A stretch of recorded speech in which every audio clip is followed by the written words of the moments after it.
My name is Mbindyo Kimanthi, and I work for the Parliamentary Initiatives Network, which is a friend and a partner to the Devolution Forum. And my colleagues have been able to deal with most of the issues, but I'll seek to highlight two key issues.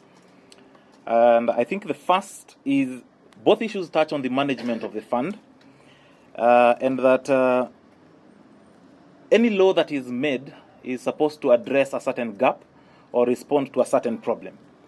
Whereas we recognize that this law is meant to respond to the challenge of marginalization for some of the communities, we recognize that there is no proper representation from counties in the management of this fund.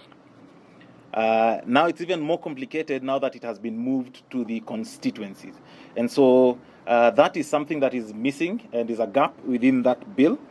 And I think the other issue is also on the fact that there is no deliberate focus on the plan on how the fund will be administered and its the current state of its guidelines and regulations. Money will be disbursed to projects without a clear framework and a focus on strategy of objectives.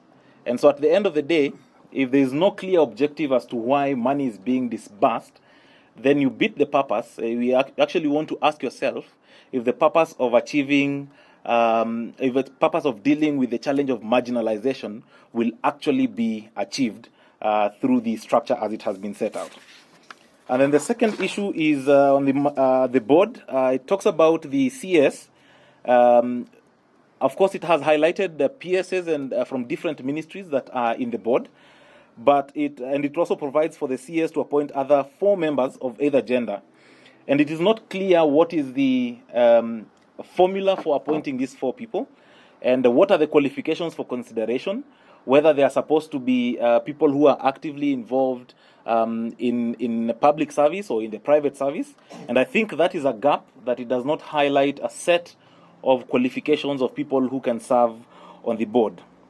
And then lastly, I think as one of our recommendations as PIN is that we highlighted that this fund should not be spread too thin, because we do not want to see a lot of initiatives being taken up and yet there is very little impact. I think the challenge of this marginalization fund is that we can have a specific focus that can be able to achieve specific targets and be able to raise actual impact within the society. We do not want to have a challenge like what we have seen with some of the projects within the Constituency Development Fund, which have stalled simply because of lack of proper planning and focus in strategy and implementation.